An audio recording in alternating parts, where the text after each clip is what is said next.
Ruas TV, rutin walaupun sedikit. Bismillahirrahmanirrahim. Assalamualaikum warahmatullahi wabarakatuh. Alhamdulillahi rabbil alamin, wabihi nasta'inu ala umuri dunya waddin. Asyhadu an la ilaha illallah wahdahu la syarikalah, wa asyhadu anna Muhammadan abduhu wa rasuluh. Allahumma salli ala nabiyyina Muhammadin wa ala alihi wa sahbihi wa man tabi'ahum bi ihsanin ila yaumiddin, amma ba'd.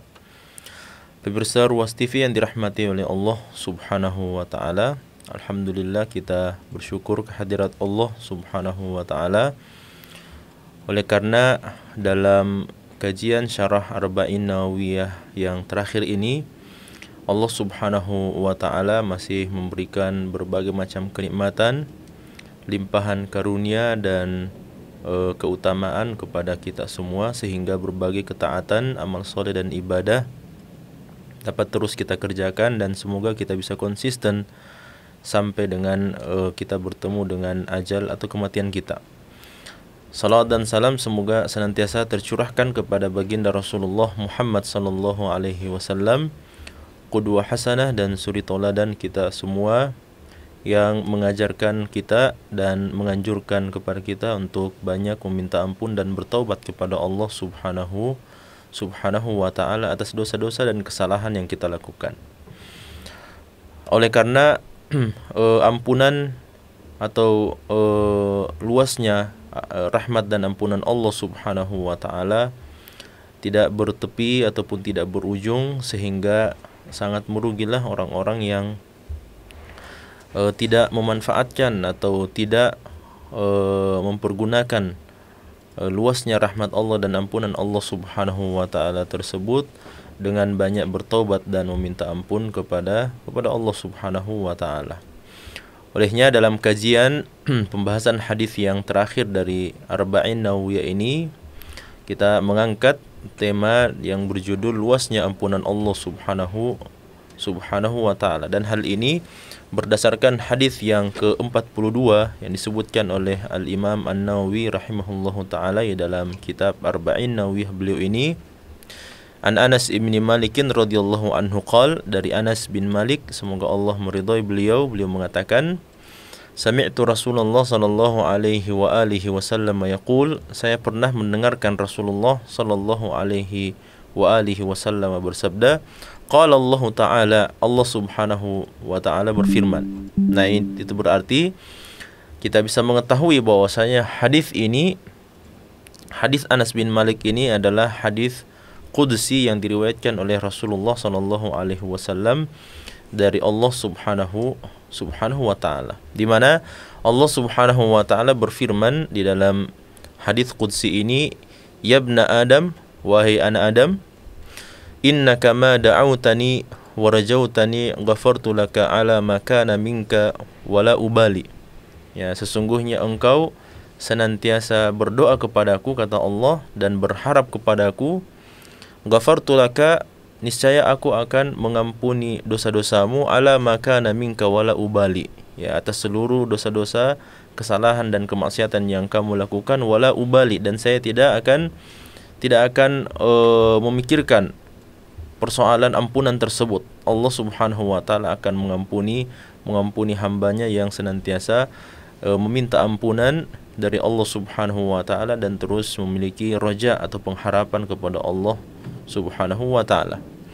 Kemudian Allah berfirman kembali, ya ibna Adam, wahai anak Adam, law balaghat dzunubuka ananas samai, kalau seandainya saja dosa-dosamu itu telah sampai ke ujung langit, tsumma astaghfartani ghafartu laka, kemudian engkau minta ampun kepadaku, niscaya aku akan mengampuni dosa-dosamu itu.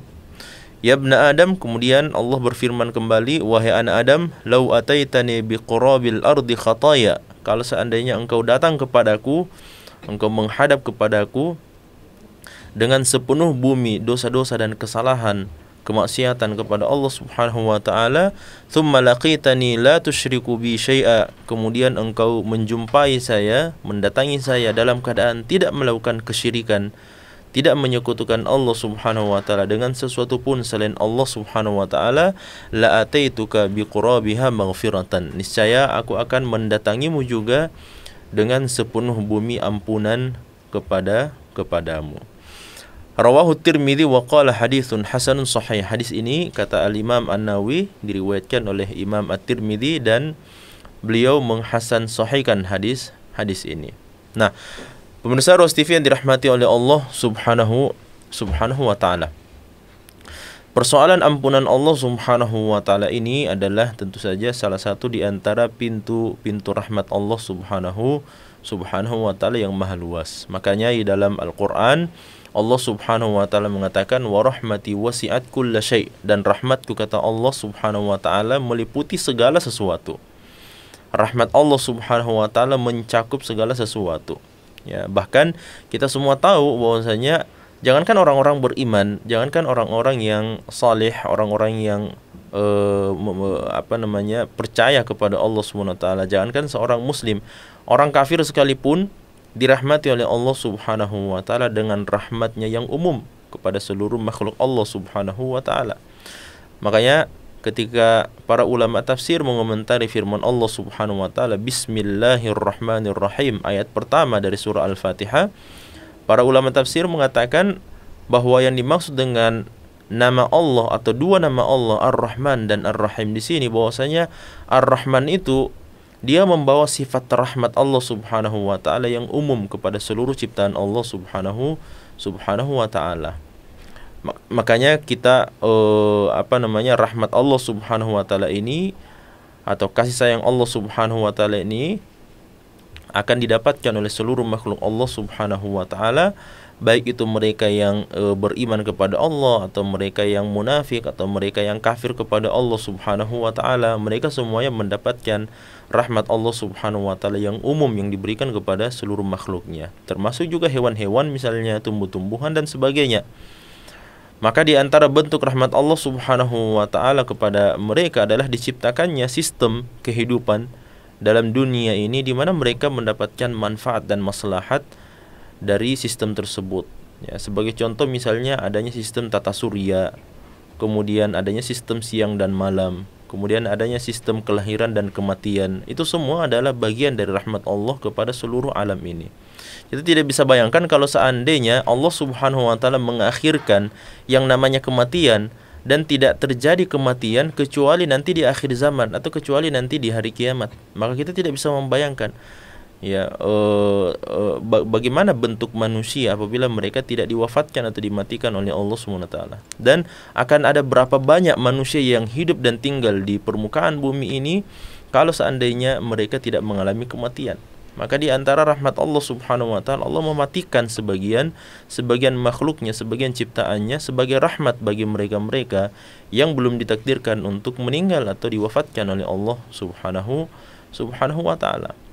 Kemudian hewan-hewan misalnya, ya, hewan karnivora yang memiliki mangsaan terhadap hewan yang lain, begitu juga dengan tumbuh-tumbuhan dan seterusnya.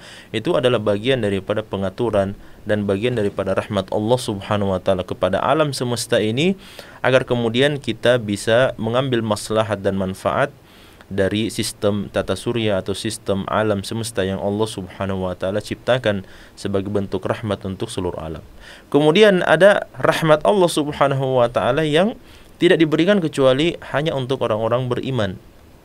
Itulah yang Allah Subhanahu wa taala sebutkan untuk dirinya sebagai Ar-Rahim, ya, yang Maha Pengasih kepada hamba-hambanya yang percaya, taat dan beriman kepada Allah Subhanahu wa taala. Maka kasih sayang Allah yang seperti ini tidak akan diberikan kepada sembarang orang, tidak akan diberikan kepada seluruh ciptaan Allah, hanya diberikan kepada mereka yang taat kepada Allah Subhanahu wa taala, mereka yang beriman kepada Allah Subhanahu wa taala. Di antara contohnya, Allah Subhanahu wa taala memberikan kebahagiaan yang hakiki bagi mereka yang taat kepada Allah. Sebagai contoh yang lain, Allah Subhanahu wa taala memberikan kenikmatan-kenikmatan yang tidak diberikan kepada orang-orang kafir, tidak diberikan kepada orang-orang yang enggan taat kepada Allah Subhanahu wa taala. Nikmat keislaman, kemudian nikmat keimanan, dan termasuk di dalamnya adalah nikmat taubat kepada Allah Subhanahu wa taala yang hanya diberikan kepada orang-orang yang beriman kepada Allah Subhanahu wa taala.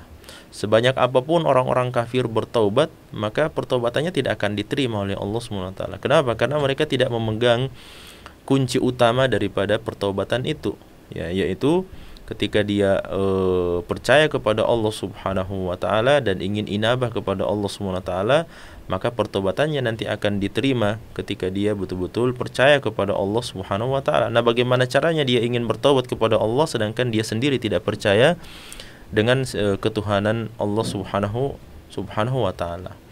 Kemudian sehingga Allah Subhanahu wa taala memang secara khusus ya memberikan nikmat ampunan tersebut hanya kepada mereka yang percaya dan beriman kepada Allah Subhanahu wa taala. Nah, dan ampunan Allah Subhanahu wa taala ini adalah ampunan yang sangat luas dan ampunan yang sangat mencakup segala sesuatu dan meliputi segala sesuatu atas dosa-dosa yang dilakukan oleh seorang hamba, kesalahan dan kemaksiatan yang dilakukan oleh seorang hamba. Allah Subhanahu wa taala Maha Kuasa dan Maha Mampu untuk mengampuni seluruh dosa-dosa tersebut dan seluruh kemaksiatan tersebut selama seseorang tidak melakukan kesyirikan dalam kehidupannya dan tidak menutup kehidupannya dengan perbuatan kesyirikan tersebut. Ya, sehingga Allah Subhanahu wa taala memberikan janji bahwa sebanyak dan sebesar apapun dosa seorang hamba, selama dia tidak melakukan kesyirikan kepada Allah Subhanahu wa taala, maka Allah Subhanahu wa taala berjanji akan memberikan ampunan yang sama banyaknya untuk dosa-dosa tersebut. Nah, di dalam hadis ini kita bisa memahami bahwasanya Al-Imam An-Nawawi rahmatullah alaihi sengaja menutup ya kitab Arba'in Nawawiyah beliau ini ya sebagaimana Al-Imam Al-Bukhari rahimahullahu taala juga menutup kitabnya dengan sebuah hadis yang memiliki kandungan makna yang serupa dengan apa yang disebutkan oleh Al-Imam An-Nawawi dalam Arba'in Nawawiyah beliau ini, di mana Imam Bukhari rahimahullahu taala menutup kitab Sahih Bukhari beliau dengan hadis yang sahih dari Nabi sallallahu alaihi wasallam, di mana beliau bersabda, kalimatani, ada dua kalimat, ada dua ucapan, khafifatani 'alal lisan, yang sangat mudah diucapkan oleh lidah, thaqilatani fil mizan, yang sangat berat timbangan kebaikannya di mizan timbangan Allah Subhanahu wa taala pada hari kiamat, habibatani ilar rahman, dan sangat dicintai oleh Allah Subhanahu wa taala. Dua kalimat itu kata Nabi sallallahu alaihi wasallam adalah subhanallah bihamdihi dan subhanallahil azim. Para ulama kita menjelaskan mengapa Imam Bukhari menutup kitab sahih beliau dengan hadis ini untuk menjelaskan kepada kita bahwa penutup kehidupan kita ini hendaknya ditutup dengan husnul khatimah, sebagaimana beliau menutup kitab sahih beliau ini yang telah beliau karang selama kurang lebih 16 tahun lamanya ya, dan Sahih Bukhari ini akhirnya menjadi representasi sebagian besar dari kehidupan Imam Bukhari rahmatullah alaihi yang beliau lewati dalam kehidupannya. Maka seakan-akan dengan menutup kitab sahih beliau tersebut dengan hadis kalimatani khafifatani 'alal lisani thaqilatani fil mizani habibatani ilar rahman subhanallah bihamdihi subhanallahil azim, ingin mengajarkan kepada kita bahwasanya seorang muslim, seorang mukmin hendaknya berhati-hati dengan akhir kehidupan mereka, dan seharusnya mereka menutup kehidupan mereka dengan mempertahankan tauhid mereka dan mempertahankan kepercayaan mereka kepada Allah Subhanahu wa taala. Nah, di antara bentuk pertahanan kita terhadap tauhid dan kepercayaan dan keimanan kita kepada Allah Subhanahu wa taala adalah dengan memuji Allah Subhanahu wa taala dengan pujian-pujian yang sangat dicintai oleh Allah Subhanahu wa taala, sebagai pertanda bahwa kita tidak melakukan kesyirikan kepada Allah. Karena mereka yang melakukan kesyirikan kepada Allah Subhanahu wa taala dan membawa kesyirikan tersebut sampai ke ambang akhir dari kehidupannya atau sampai dia menghembuskan nafas terakhir, maka mustahil dia memuji dan memuja Allah Subhanahu wa taala dengan pujian-pujian yang seperti ini, dengan mengucapkan subhanallah bihamdi, dengan mengucapkan subhanallahil azim dan sebagainya. Ya. Mengapa? Karena dalam sebuah riwayat disebutkan man 'asha 'ala syai'in mata 'alaihi, siapa yang hidup dengan model tertentu kehidupan, maka dia akan mati dengan model kehidupan yang seperti itu. Ya, seseorang yang seluruh kehidupannya dibaktikan untuk agama Allah SWT, maka Allah akan mudahkan bagi dia untuk bertemu dengan husnul khatimah. Seseorang yang membaktikan seluruh kehidupannya, menghabiskan seluruh kehidupannya untuk berfoya-foya, untuk bermaksiat kepada Allah Subhanahu wa taala, maka sangat besar kemungkinan dia juga akan menutup kehidupannya dengan kemaksiatan kepada Allah, wal iyadzubillah. Olehnya itu, Imam Nawawi rahmatullah alaihi seakan-akan terinspirasi dengan apa yang dilakukan oleh Al-Imam Al-Bukhari rahmatullah alaihi. Makanya beliau menutup Arba'in Nawawiyah ini dengan mengangkat sebuah hadis qudsi yang menjelaskan tentang persoalan ampunan kepada Allah Subhanahu, atau meminta ampun kepada Allah Subhanahu wa taala, serta perintah Nabi, anjuran Nabi SAW agar kita senantiasa beristighfar dan meminta ampun kepada Allah Subhanahu wa taala.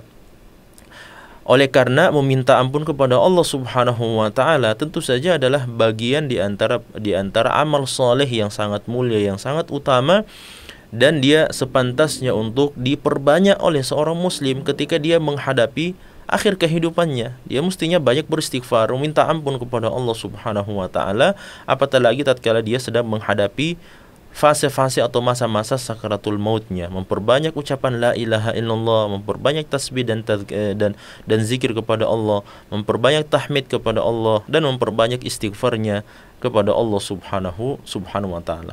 Apalagi di dalam hadis ini salah satu di antara kandungannya bahwasanya seseorang yang memiliki sekian banyak dosa kepada Allah Subhanahu wa taala, namun dia tidak memiliki atau dia tidak melakukan kesyirikan kepada Allah SWT, dalam artian dia meninggal dunia tidak dalam keadaan dan tidak dalam status melakukan kesyirikan kepada Allah Subhanahu wa taala, maka Allah Subhanahu wa taala katakan, la ataituha, maka saya akan mendatangi hamba tersebut, orang tersebut yang meninggal dunia dalam keadaan tidak melakukan kesyirikan kepada Allah.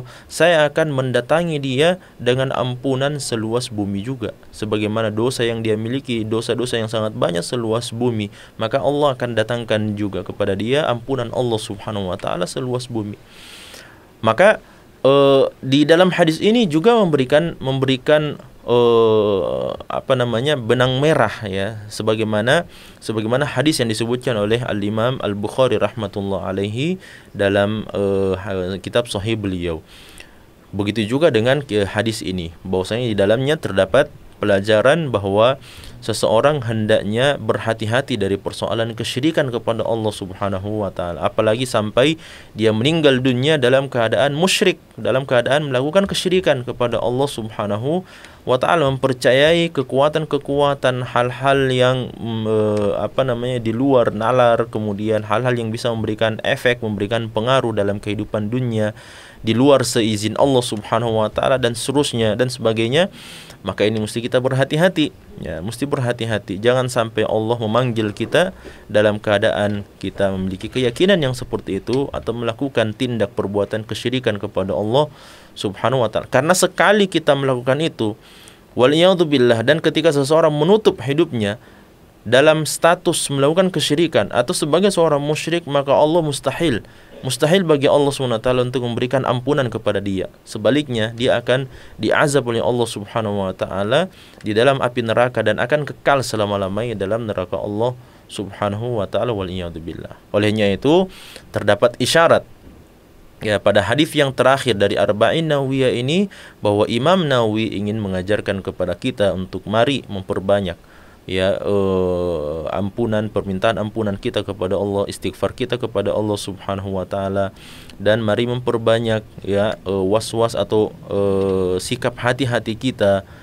terhadap berbagai macam perbuatan kemaksiatan dan kesalahan kedurhakaan, secara khusus perbuatan dosa-dosa besar dan perbuatan kesyirikan kepada Allah Subhanahu wa taala. Di dalam hadis ini tadi beberapa kali kita sudah sebutkan bahwasanya hadis ini merupakan dalil dan anjuran untuk bertaubat kepada Allah Subhanahu wa taala. Dan bertobat kepada Allah Subhanahu wa taala ini adalah ibadah yang Allah Subhanahu wa taala telah perintahkan untuk kita lakukan, baik itu di dalam Al-Qur'an, baik itu di dalam hadis Nabi sallallahu alaihi wasallam, di mana Allah Subhanahu wa taala akan memberikan ya ampunan kepada mereka yang betul-betul bertobat kepada Allah Subhanahu wa taala dengan taubatan nasuha. Makanya Allah katakan, wahai orang-orang beriman, tubu ilallahi taubatan nasuha. Ya, bertobatlah kepada Allah dengan pertobatan yang sebenar-benarnya. Ya, taubatan nasuha. Agar kemudian Allah Subhanahu wa taala mengampuni dosa-dosa dan kesalahan kita, karena memang kita adalah manusia biasa. Di mana Nabi mengatakan, kullu bani Adam khata wa khairul khata'in at-tawwabun. Setiap anak Adam pasti selalu melakukan kesalahan, pasti banyak melakukan kesalahan, selalu terjatuh dalam kesalahan.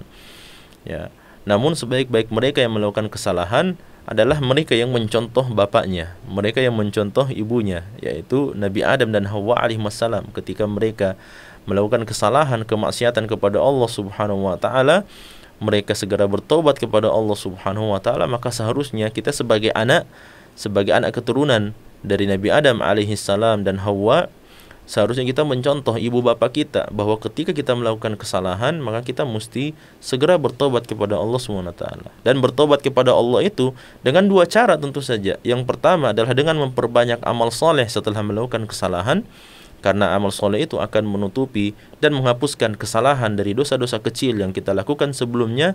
Dan yang kedua adalah memperbanyak istighfar kepada Allah dan meminta ampun kepada Allah. Nabi kita Muhammad saja berdoa atau beristighfar kepada Allah sebanyak 70 kali, dan terkadang sebanyak 100 kali di dalam satu hari satu malam.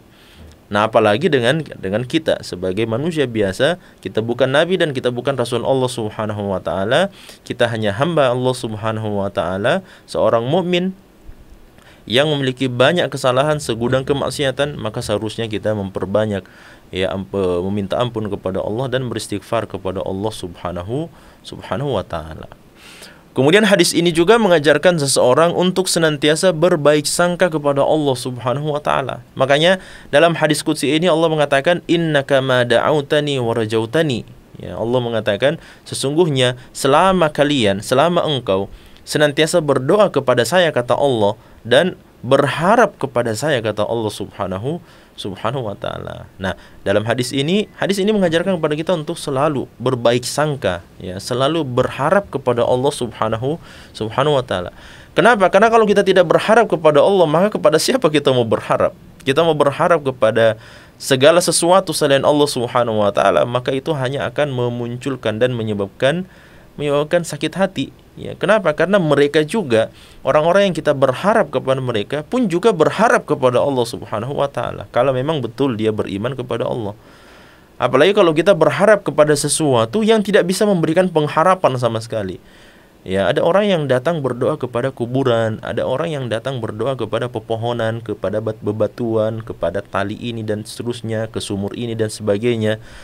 Mereka mau berharap kepada siapa? Mereka mau berharap kepada benda-benda tersebut, sedangkan benda-benda itu sendiri tidak bisa memberikan pengharapan kepada kita.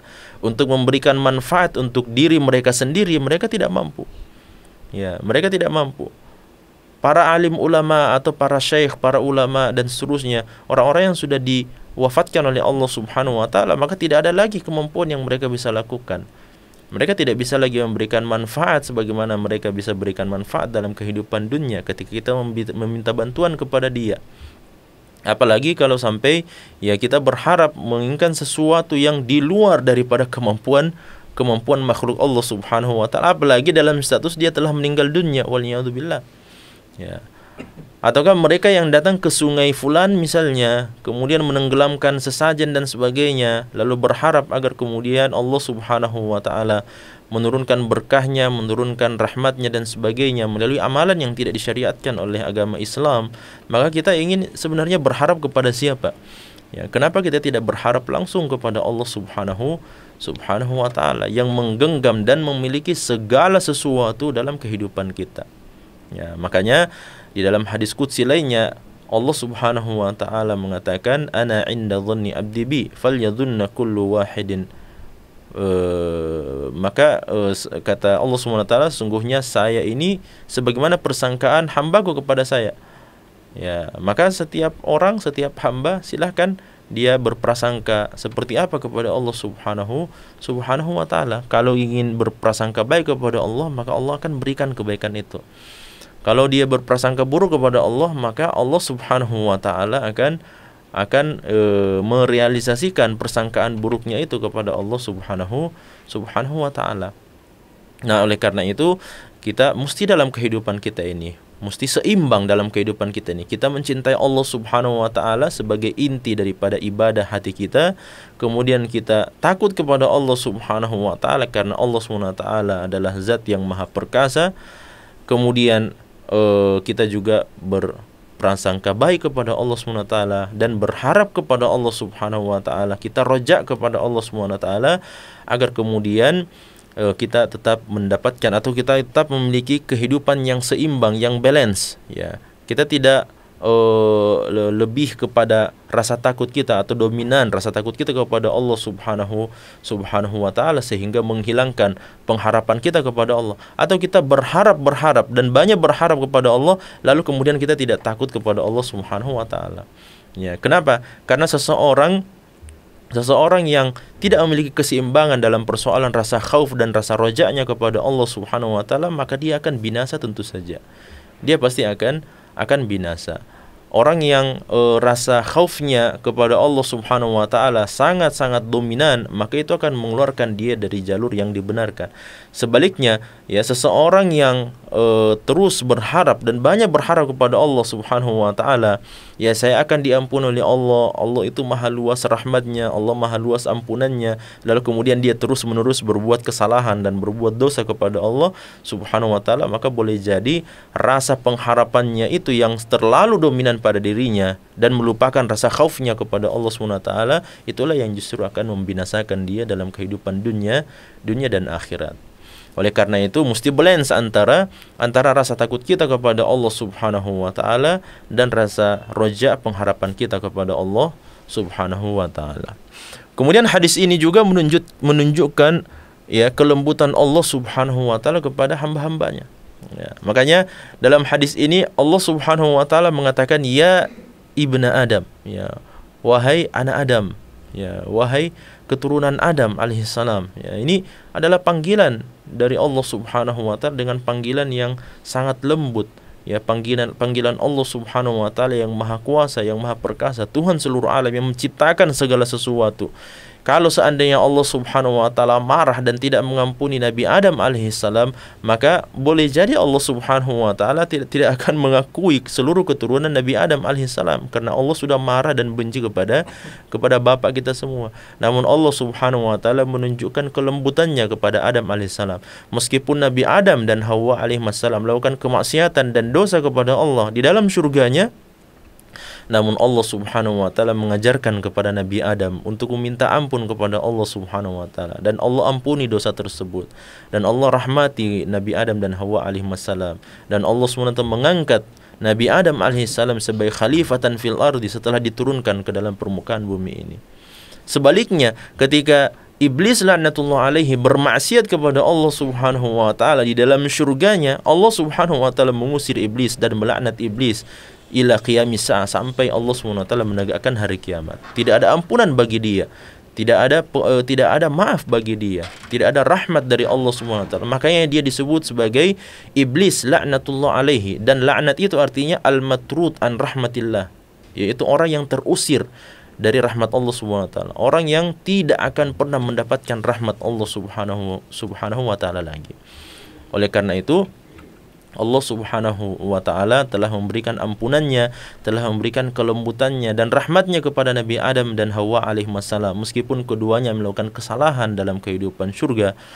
Namun Allah Subhanahu wa taala mengajarkan kepada keduanya untuk minta ampun kepada Allah, dan keduanya meminta ampun kepada Allah. Maka inilah yang sepantasnya untuk kita ikuti. Inilah yang sepantasnya untuk kita contoh sebagai keturunan Nabi Adam alaihissalam. Karena Allah Subhanahu wa taala telah bersikap lembut kepada kedua ibu bapa kita, maka Allah Subhanahu wa taala pun juga bersikap lembut, menunjukkan kelembutannya yang maha agung kepada kita semua, kepada hamba-hambanya, kepada para makhluknya, agar kemudian kita terus termotivasi melakukan ibadah dan ketaatan kepada Allah. Sesekali kita melakukan kemaksiatan, maka segera minta ampun kepada Allah Subhanahu wa taala.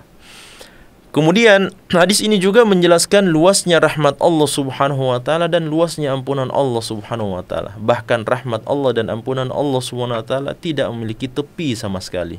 Ya, rahmat Allah dan ampunan Allah tidak bertepi sama sekali.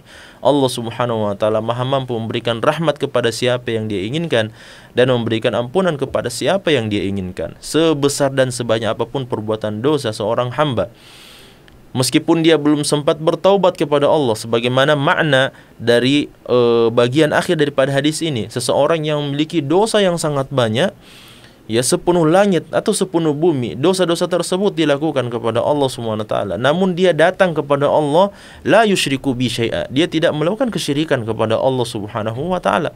Tidak menyekutukan Allah Subhanahu wa taala. Itu maknanya apa? Ketika dia meninggal dunia, dia membawa begitu banyak dosa dan kesalahan, kemaksiatan kepada Allah Subhanahu wa taala, dan dia belum sempat bertaubat kepada Allah Subhanahu wa taala. Itu makna hadisnya. Ya. Namun meskipun dengan sekian banyak dosa dan kesalahan yang dia lakukan, sekian banyak kemaksiatan yang dia lakukan kepada Allah Subhanahu wa taala, namun dia tidak menutup kehidupannya dengan perbuatan kesyirikan, dia tidak melakukan kesyirikan kepada Allah Subhanahu wa taala, dan dia meninggal dunia dalam keadaan seperti itu, maka berlaku kepada dia hadis ini. Ya, kalau seandainya engkau mendatangiku dalam keadaan ya sepenuh bumi dosa-dosamu, sepenuh bumi kemaksiatanmu kepada Allah, tapi kamu tidak melakukan kesyirikan kepada Allah Subhanahu wa taala, maka Allah Subhanahu wa taala akan memberikan ampunan sebanyak dan seluas dosa-dosa yang kamu lakukan. Maka inilah luasnya ampunan Allah Subhanahu wa taala, dan inilah luasnya rahmat Allah Subhanahu wa taala kepada hamba-hambanya. Ya, makanya kita mesti banyak berharap kepada Allah Subhanahu wa taala, dan pengharapan kita tidak boleh putus terhadap rahmat dan ampunan Allah Subhanahu wa taala. Bahkan dalam sebuah hadis yang sahih, Nabi sallallahu alaihi wasallam mengatakan, sesungguhnya Allah Subhanahu wa taala kataba ala arsyihi. Allah Subhanahu wa taala itu sudah menuliskan, sudah menetapkan, ya, dan ketetapan tersebut, tulisan itu ditetapkan atau ditulis di arsy Allah Subhanahu wa taala, di mana Allah Subhanahu wa taala menetapkan, inna rahmati sabaqat ghadabi, sesungguhnya rahmatku, kata Allah Subhanahu wa taala, mendahului amarah Allah Subhanahu wa taala. Ya, maka Allah Subhanahu wa taala adalah zat yang maha pemurah. Allah Subhanahu wa taala adalah zat yang memberikan rahmat kepada seluruh hamba-hambanya.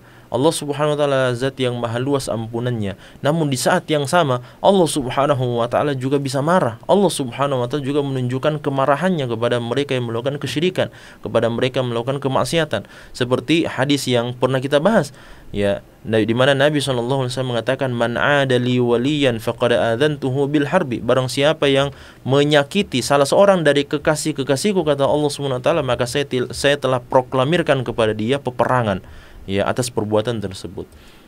Ya, dalam momen ini ketika hamba-hamba Allah yang saleh, hamba-hamba Allah yang bertakwa, para wali-wali Allah, kekasih-kekasih Allah, sampai kemudian Rasulullah SAW ataupun para sahabat Nabi SAW, mereka disakiti, mereka disiksa dan sebagainya, maka Allah marah dengan perbuatan tersebut. Ya. Makanya kita melihat bagaimana siksaan-siksaan yang dirasakan oleh para nabi-nabi dan rasul-rasul Allah Subhanahu wa taala sebelum datangnya Nabi Muhammad SAW. Apa yang dirasakan oleh Nabi Nuh, apa yang dirasakan oleh Nabi Lut, apa yang dirasakan oleh Nabi Musa, yang dirasakan oleh Nabi Isa, dan nabi-nabi Allah Subhanahu wa taala yang lainnya yang mendapatkan siksaan, azab dari kaumnya sendiri. Maka lihat bagaimana Allah Subhanahu wa taala membinasakan umat-umat tersebut, ya, dengan azab yang luar biasa Allah datangkan kepada mereka. Ya. Namun subhanallah, Allah Subhanahu wa taala sudah tetapkan. Allah menetapkan bahwasanya inna rahmati sabaqat ghadabi, sesungguhnya rahmat Allah Subhanahu wa taala lebih besar dan mendahului amarah Allah Subhanahu wa taala. Ya. Padahal para ulama kita mengatakan sesungguhnya Allah Subhanahu wa taala maha mampu dan maha berkuasa untuk bersikap sombong di hadapan makhluk-makhluknya.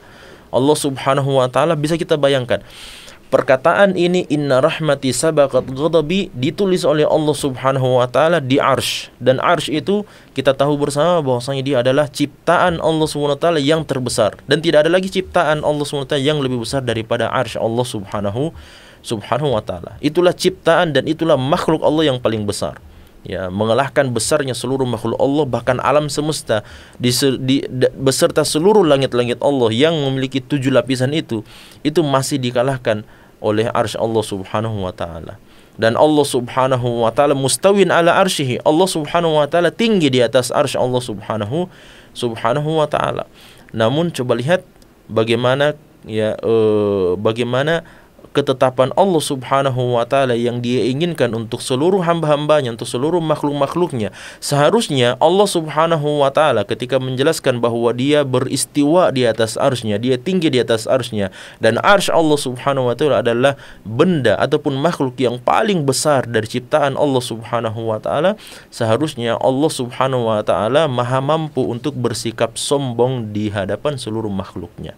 Seharusnya Allah SWT maha mampu untuk bersikap sombong di hadapan seluruh makhluknya. Kenapa? Karena Allah SWT tinggi di atas arsy-Nya, dan arsy Allah Subhanahu wa taala itu adalah makhluk yang paling besar yang Allah SWT ciptakan. Namun ternyata Allah Subhanahu wa taala justru menjelaskan, menerangkan kepada kita bahwasanya luasnya rahmat Allah Subhanahu wa taala, luasnya ampunan Allah Subhanahu wa taala itu mengalahkan amarah Allah Subhanahu wa ta'ala. Sebagai pelajaran dan hikmah ibrah bagi kita semuanya, untuk mari kita terus bertobat, meminta ampun kepada Allah Subhanahu wa ta'ala, dan mari kita terus berusaha untuk mencintai Allah Subhanahu wa ta'ala, agar kemudian Allah memberikan cintanya kepada kita semua. Kemudian hadis ini juga menerangkan bahwa kerajaan Allah tidak akan berkurang sedikit pun meski Dia memberikan semua permintaan hambanya. Dan ini kita bisa lihat dari firman Allah Subhanahu wa taala, "Ghafartu laka ala ma kana minka wala ubali."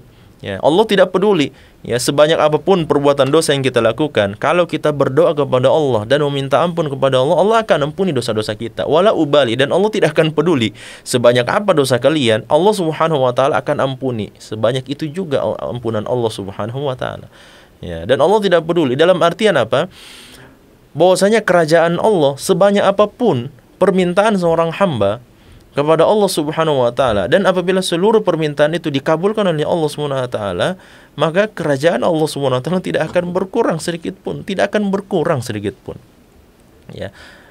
Makanya dalam hadis yang juga pernah kita bahas dalam hadis Arba'in Nawawiyah ini, Nabi SAW menjelaskan dalam hadis qudsi, Allah Subhanahu wa taala mengatakan, kalau seandainya seluruh manusia berkumpul di satu tempat, lalu semuanya meminta kepada Allah Subhanahu wa taala, dengan berbagai macam permintaan, permohonan, pengharapan kepada Allah, dan Allah mengabulkan semua permintaan itu.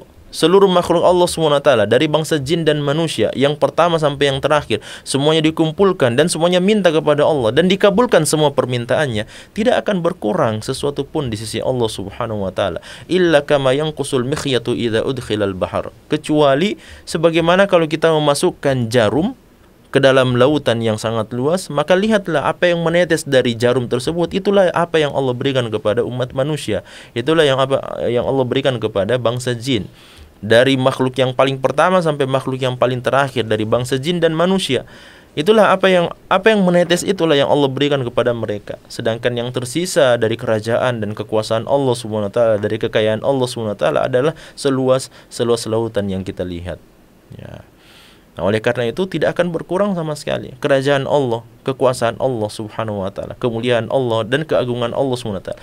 Sebanyak apapun mereka yang berbuat dosa kepada Allah, tidak akan berkurang kemuliaan Allah Subhanahu wa taala. Dan sebanyak apapun orang-orang yang taat kepada Allah Subhanahu wa taala, tidak akan bertambah sedikit pun kerajaan dan kekuasaan Allah Subhanahu wa taala, keagungan Allah Subhanahu wa taala. Kenapa? Karena Allah Subhanahu wa taala adalah zat yang maha berdiri sendiri, tidak membutuhkan apapun juga. Allah tidak butuh dengan perbuatan amal soleh kita, dan Allah tidak akan mendapatkan efek buruk sedikit pun dengan perbuatan kemaksiatan yang dilakukan oleh hamba-hambanya. Nah, oleh karena itu seharusnya seseorang berhadapan dengan kondisi seperti ini atau penjelasan seperti ini dengan karakter jiwanya dan karakter dirinya yang senantiasa mengajak dia untuk melakukan kemaksiatan kepada Allah Subhanahu wa taala. Di saat yang sama kita tahu bahwasanya Allah Subhanahu wa taala adalah Tuhan yang Maha Pengampun, adalah Tuhan yang Maha Luas rahmat dan kasih sayangnya. Maka seharusnya seseorang yang berada di dalam kubangan maksiat hendaknya segera bertaubat dan jangan pernah merasa tidak pantas untuk berdoa kepada Allah Subhanahu wa taala. Nah, di titik inilah orang-orang yang dikafirkan oleh Nabi SAW dari kufar Quraisy, mereka terjatuh dari sisi ini.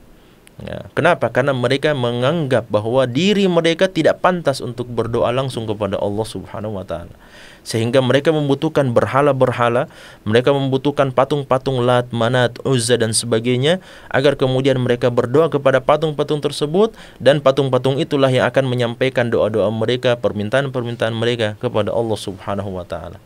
Makanya dalam Al-Qur'an Allah Subhanahu wa taala ceritakan di antara alasan mengapa orang-orang kafir Quraisy menyekutukan Allah Subhanahu wa taala, mereka beribadah kepada Allah dan beribadah kepada patung-patung, beribadah kepada asnam, kepada aliha, kepada Malat, Manat, Uzza dan sebagainya. Kenapa? Karena mereka mengatakan ma na'buduhum illa liyuqarribuna ilallahi zulfa. Kami tidak beribadah kepada patung-patung itu, kata orang-orang kafir Quraisy, illa liyuqarribuna ilallahi zulfa, supaya mereka mendekatkan diri kami kepada Allah sedekat-dekatnya. Ya, padahal mendekatkan umat manusia kepada Allah Subhanahu wa taala sedekat-dekatnya tidak akan mungkin bisa dilakukan oleh patung-patung itu. Tidak akan mungkin dilakukan oleh siapapun. Yang maha mampu untuk melakukan hal tersebut adalah Allah Subhanahu wa taala sendiri. Ketika kita beribadah kepada Allah, berdoa kepada Allah, minta kepada Allah, maka itulah amalan-amalan itulah yang akan mendekatkan kita kepada Allah Subhanahu wa taala. Makanya dalam hadis qudsi yang lainnya, Allah Subhanahu wa taala mengatakan, sesungguhnya tidak ada sesuatu yang paling aku cintai yang dilakukan oleh seorang hamba mendekatkan diri kepada Allah SWT lebih dicintai oleh Allah SWT dibandingkan dengan apa-apa yang diwajibkan oleh Allah. Wala yazalu abdi yatakarrabu ilayya bin nawafil hatta uhibbahu, dan tidaklah seorang hamba terus mendekatkan dirinya dengan melakukan amal-amal saleh, amal-amal yang sunnah, amal-amal yang nafilah, yang sifatnya anjuran, yang sifatnya sunnah, sampai Allah Subhanahu wa taala mencintai hamba tersebut. Maka sebenarnya yang mendekatkan kita kepada Allah Subhanahu wa taala bukanlah kemaksiatan kita, bukanlah doa kita kepada patung-patung, kepada kuburan, kepada pepohonan, kepada gunung-gunung tertentu dan sebagainya, kepada jin-jin, malaikat dan seterusnya. Tidak. Ya, bukan perbuatan itu yang mendekatkan kita kepada Allah, sebagaimana persangkaan orang-orang kafir Quraisy. Yang mendekatkan kita kepada Allah Subhanahu wa taala adalah doa-doa kita kepadanya, adalah pengharapan kita kepada Allah SWT, adalah rasa takut kita kepada Allah. Dan rasa takut kepada Allah ini yang luar biasa. Ketika kita takut kepada sesuatu dari makhluk Allah SWT, kita akan menjauh darinya. Kita takut kepada seseorang yang akan memberikan kecelakaan kepada kita, kita takut dari seorang preman, dari hewan buas dan sebagainya, maka kita akan berusaha untuk menjauh dari dia. Namun berbeda dengan rasa takut kita kepada Allah Subhanahu wa taala. Rasa takut kita kepada Allah justru semakin mendekatkan kita kepada Allah Subhanahu wa taala. Kenapa? Karena kita tahu tidak akan mungkin ada satu tempat pun, tidak akan mungkin ada satu tempat pun di mana kita bisa melarikan diri dari kekuasaan Allah Subhanahu wa taala. Berbeda dengan makhluk Allah Subhanahu wa taala. Ketika kita takut dari seekor singa, dari seekor buaya, kita melarikan diri. Kenapa? Karena kita tahu bahwa ketika saya sudah berada di satu tempat tertentu, maka dia tidak akan bisa memberikan mudarat lagi kepada saya. Karena kekuasaan, kehebatan, kekuatan yang dimiliki oleh hewan-hewan, makhluk-makhluk tersebut adalah kekuasaan yang terbatas. Ketika kita berada di satu tempat yang lain, maka dia tidak akan bisa memberikan mudarat bagi kita. Namun ketakutan kita kepada Allah SWT itu didasari oleh ibadah kepada Allah. Ketakutan kita kepada Allah didasari oleh pengetahuan diri kita masing-masing bahwa kita tidak akan mungkin bisa keluar dari kekuasaan Allah, tidak akan mungkin bisa keluar dari ciptaan Allah Subhanahu wa taala. Maka dimanapun kita berada, aynama kuntum yudrikumul maut, ya, dimanapun kita berada, kematian pasti akan mendatangi kita, kematian pasti akan menggapai kita. Olehnya itu kita takut kepada Allah Subhanahu wa taala dan justru kita semakin mendekat kepada Allah Subhanahu wa taala. Nah, kemudian yang berikutnya bahwa hadis ini berisi sebab-sebab ampunan Allah Subhanahu wa taala. Di antara sebab-sebab tersebut, yang pertama adalah berdoa kepada Allah. Makanya Allah mengatakan ma da'utani innaka ma da'utani. Ya, makanya di antara sebab ampunan Allah SWT diberikan kepada seorang hamba adalah ketika kita berdoa. Ya, ketika kita berdoa kepada Allah Subhanahu wa taala. Makanya doa ini tidak boleh lepas dari kehidupan kita, tidak boleh lepas dari kehidupan kita.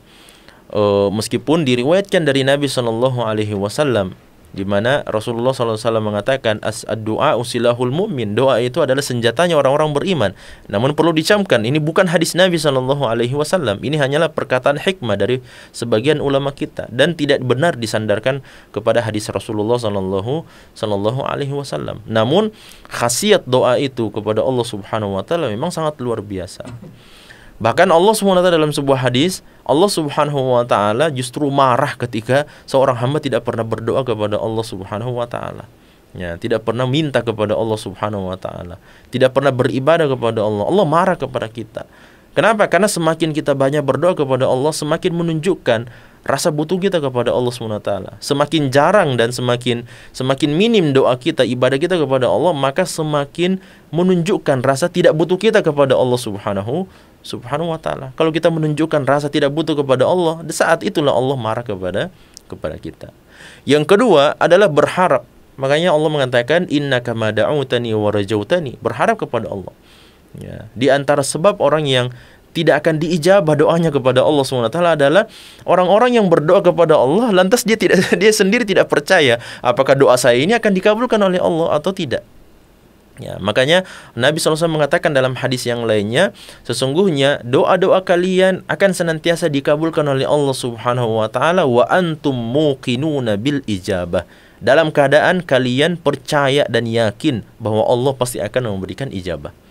Nah, banyaknya doa-doa yang kita panjatkan kepada Allah SWT terkadang dilatar belakangi oleh perasaan kayaknya tidak akan diijabah, kayaknya tidak akan diterima oleh Allah SWT.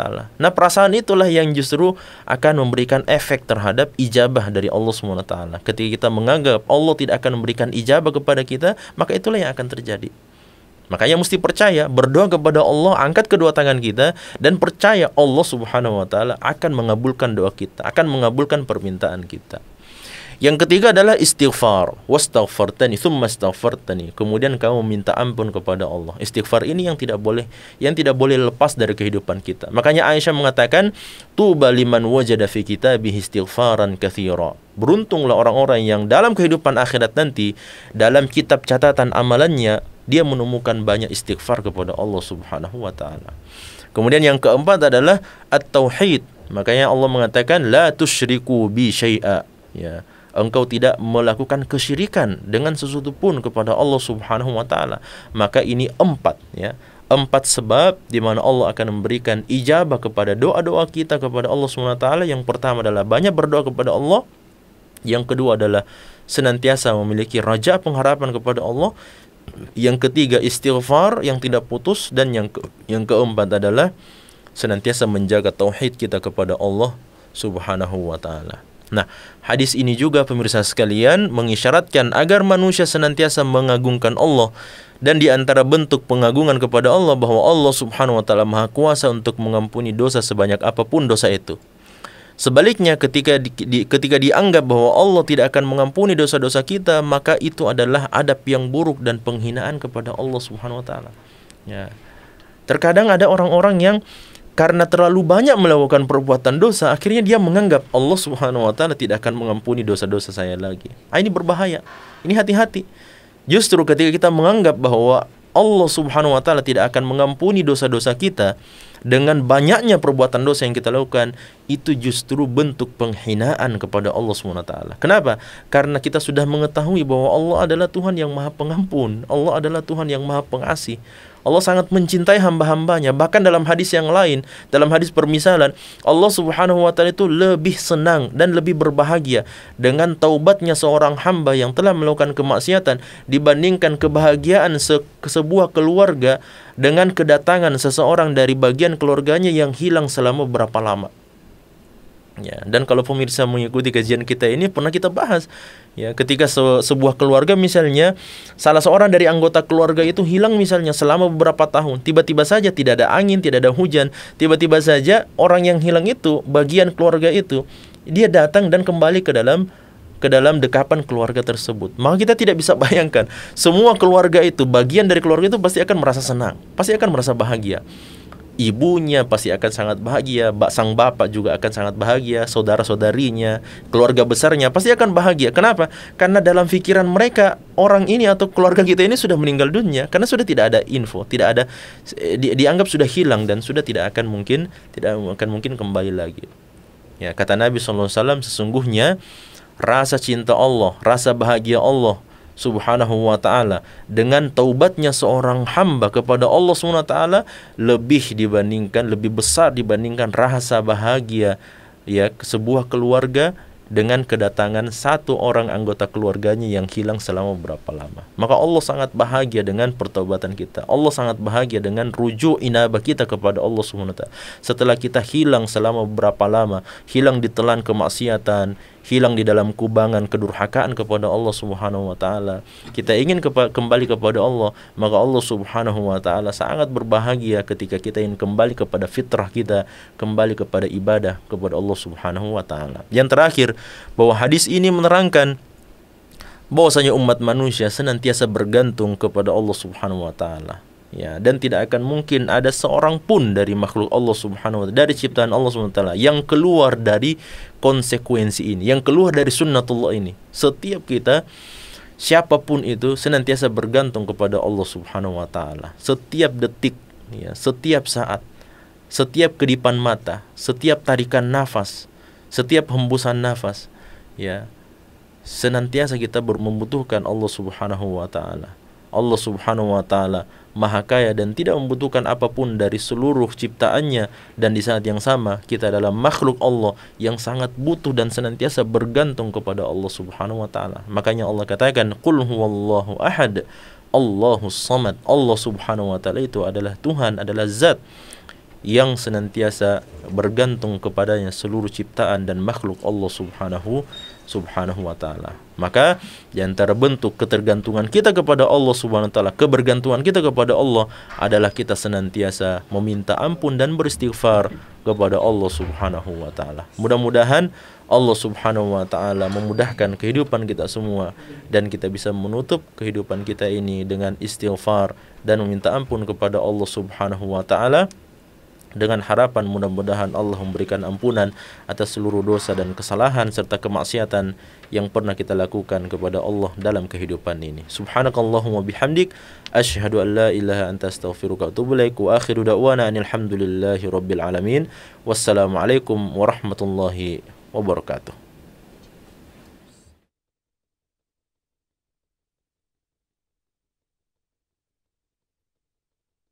أعوذ بالله من الشيطان الرجيم. بسم الله الرحمن الرحيم. عما يتساءلون عن النبأ العظيم الذي هم فيه مختلفون. كلا سيعلمون ثم كلا سيعلمون. ألم نجعل الأرض مهادا والجبال أوتادا وخلقناكم أزواجا وجعلنا نومكم سباتا وجعلنا الليل لباسا وجعلنا النهار معاشا وبنينا فوقكم سبعا